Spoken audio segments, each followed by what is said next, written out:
it's Belle. Welcome back to my channel. I'm at day 24 of Vlogmas. Merry Christmas Eve. I'm still getting worse. I think it's strep throat, because I remember when I was a kid I had it, and when we went to the hospital and they said that, and I remember saying, I thought it would hurt a lot worse being strep throat. It just won't go away was the problem. That's what I think this is. It doesn't hurt as bad as like a normal sore throat. It just feels raw, and it makes my cough funny, and I just feel like, ugh. Still snowing. And so since I can't go out to get a ham, I'm having a local grocery store deliver one, so they'll be here soon. I'm gonna clean up some and start the dishwasher. The normal everyday things that I didn't realize how much I did them: dishes and laundry.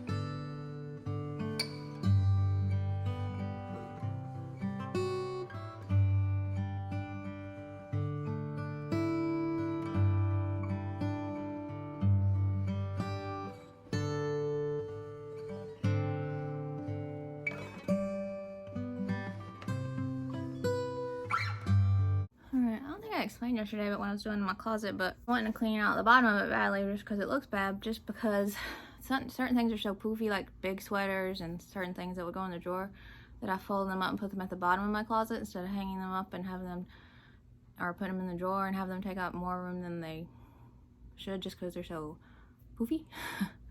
But I went through the upper part because it was getting a little ridiculous, because I went ahead and got out all, it was mostly Halloween fall type shirts and sweaters and stuff that I've already worn a few times and probably won't wear again until next Halloween fall, so I can go ahead and put those away. That's what I was doing there. The Christmas Andy Griffith came on yesterday, and I grew up watching that. Like, we had a little tiny TV in the kitchen, like a little 19-inch or maybe 13-inch, I don't remember. I remember watching People's Court, and like we watch Andy. That's probably why I have to eat and watch TV at the same time now. But, and it's in North Carolina, based in North Carolina. It's a fake town, but basically it's Mountain Pilot in North Carolina, even though it's called Mayberry, but Mayberry's not real. And so since I'm from North Carolina, and things they say on there, like my mom says, "I'll be dog," and Andy says it all the time. And my husband had never heard that before in his life. He was like, "What does that even mean?"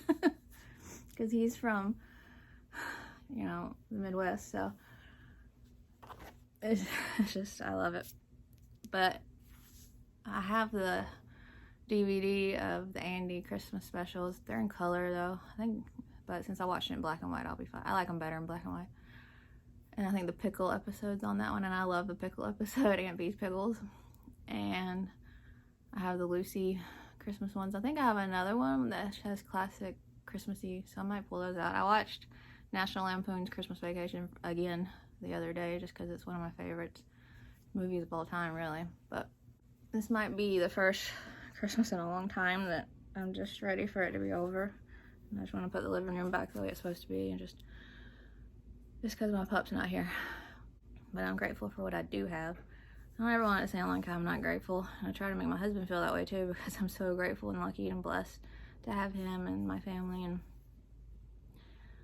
But I still grieve for my puppy.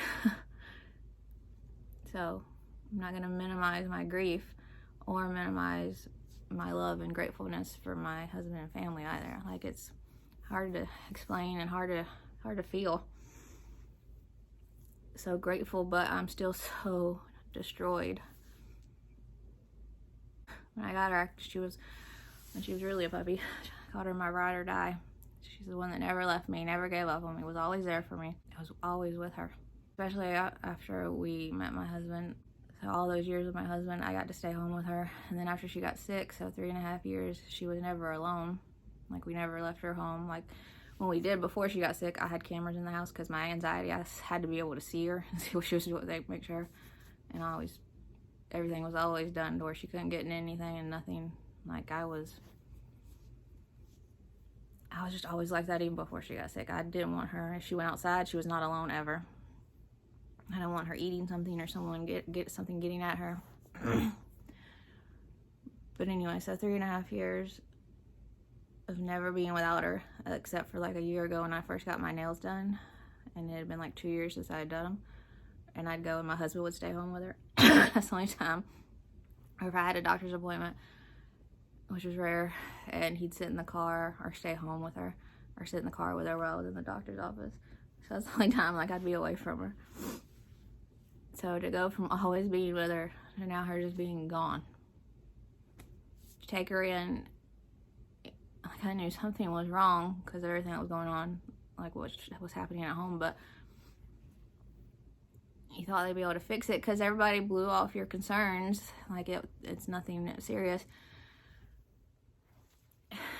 And my husband says it, and they all said that like it would have been the same result. Nothing could have been done. It just would have been shortened your time with her, or that you did have at home if you had brought her in sooner.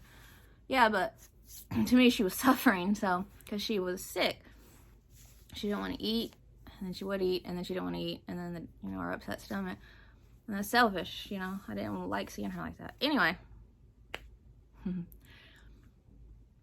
you take her in and you think, like, I didn't take anything with me to the university because I didn't think I'd be staying.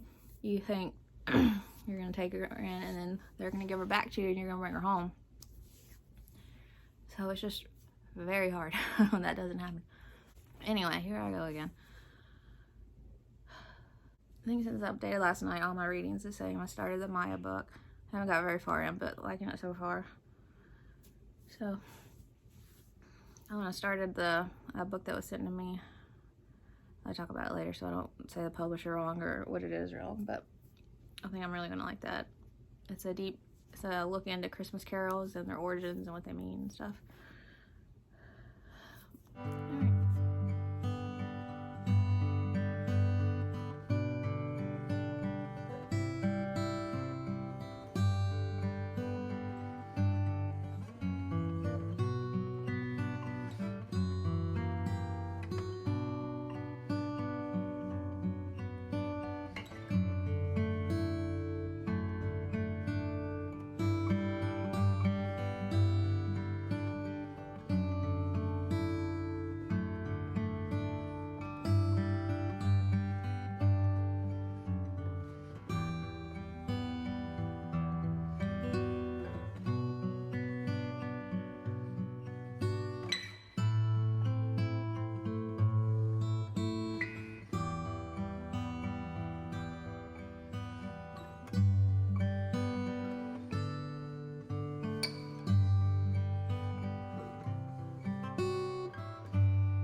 This is the other book I was talking about, Shadow Mountain Pub. It sent me. It says already out, but this is an advanced reader's copy, and Advent Carols Countdown, Stories Behind the Most Beloved Music of Christmas, Michael D. Young. I'm supposed to read like one part for each day of the year, but I didn't realize that, so I'm reading them all. Or not every day of the year, but of December.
Hey y'all, that's it for day 24. Hope y'all enjoyed it. And if you would like to subscribe, I would love that if you'd like to. And I'll see you tomorrow for the final day. Christmas. Yay!